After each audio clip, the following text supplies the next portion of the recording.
Hey, Lighthouse. Hey, today we're going to continue the story of Daniel and Darius. It's the story of Daniel getting thrown into the lion's den. We're not quite going to get all the way to that yet. I want to focus and, I want to be careful because this is not prescriptive. This is the way leadership always works. But we do see Darius make a mistake that leaders can make. And if you're a leader of any kind, in a family, home, school, business, whatever it is. I think that Darius is a good marker for how not to. And then we're going to see Darius realize his mistake. And then we're going to see Darius do all he can to make it right. And, next time we're together, we'll see the results of it. But you remember where we are. Daniel has heard that he's been ganged up on. All the other leaders in the kingdom, in Darius's kingdom, have said, hey, king, we want you to sign an injunction that says nobody can pray to anybody but you. Darius, foolishly, then he'll find that out today, says, okay, that sounds like a good plan. Daniel responds to that with integrity. He just keeps on praying, goes to his open window where everybody can see him, just like he always does, faces the homeland, faces Jerusalem, and prays. And that's where we left it. And we talked about yesterday having that kind of integrity that Daniel has. So pick it up in verse 11. Then these men came by agreement and found Daniel making petition and plea before his God. Then they came near and said to the king concerning the injunction, O king, did you not sign an injunction that anyone who makes petition to any god or man within 30 days except you, O king, shall be cast into the den of lions? And the king answered, the thing stands fast according to the law of the Medes and the Persians, which cannot be revoked. Then they answered and said before the king, Daniel, who is one of the exiles from Judah, pays no attention to you, O king, or the injunction you have signed, but makes his petition 3 times a day. Okay, they're not right. Daniel, it's not that Daniel doesn't pay any attention to the king. He just doesn't think the king is the top of the food chain.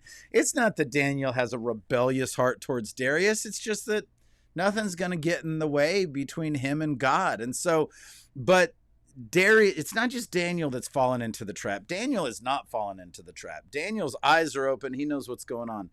Darius has fallen into a trap. And it makes me, if you lead anything, it makes me wonder if, again, this is not prescriptive. This doesn't always happen. But if we might take this as a word of caution to not have heavy-handed rules that we haven't thought through. Darius, it sounded like such a great idea because it was going to elevate him. It sounded like such a wonderful idea to make everybody just honor him because it was all about him. But there were unintended consequences that were painful, not just for Daniel, but for him. And we might think about that. If we are making rules, if we are setting up our life so it only promotes us, we're going to hurt people we don't intend to hurt. Darius was foolish because of his pride. Darius was foolish because he let people who were sucking up, people who were trying to flatter him with their words. These people were not trying to honor Darius. They're trying to trap Daniel. And Darius is the one who's fallen right into the trap. Then the king, when he heard these words, I'm in verse 14, was much distressed and set his mind to deliver Daniel, and he labored till the sun went down to rescue him.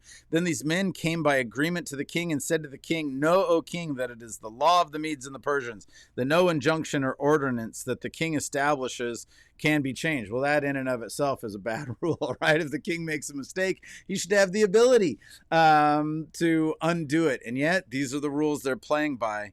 Then the king commanded, and Daniel was brought and cast into the den of lions. And the king declared to Daniel, may your God, whom you serve, continually deliver you. So while he is foolish and falls into the trap, Darius is smart enough to say, Daniel, I've seen something in you. I've seen your integrity. I've seen how hard you work. I've seen your skill.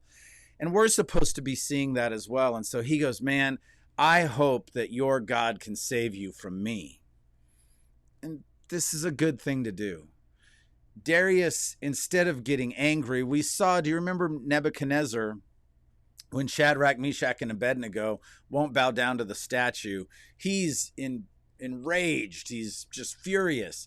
Well, Darius has seen the integrity of Daniel, and he really is pulling for Daniel. He hopes that Yahweh can save him.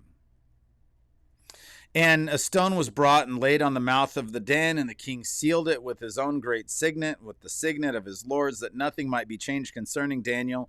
And then the king went to his palace and spent the night fasting. No diversion was brought to him, and sleep fled from him. This is the third king in a row that we are seeing be humbled. You remember Nebuchadnezzar being sent out and loses his mind and eats grass like a wild beast and then is restored. You see the hubris and pride of Belshazzar with the handwriting on the wall, and that cost him his life. His severe just rebellion and pride cost him his life and cost the Babylonians the kingdom.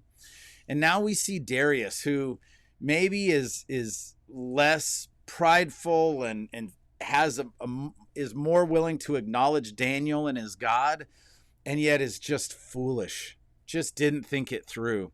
And to his credit, instead of doubling down and being enraged, no, he's not only pulling for Daniel, but he's praying for Daniel. He went home, no diversions, maybe the nightly party or the, court jesters, or I don't know what diversions were for King Darius, but whatever those were kept away. He didn't sit around and watch the game that night.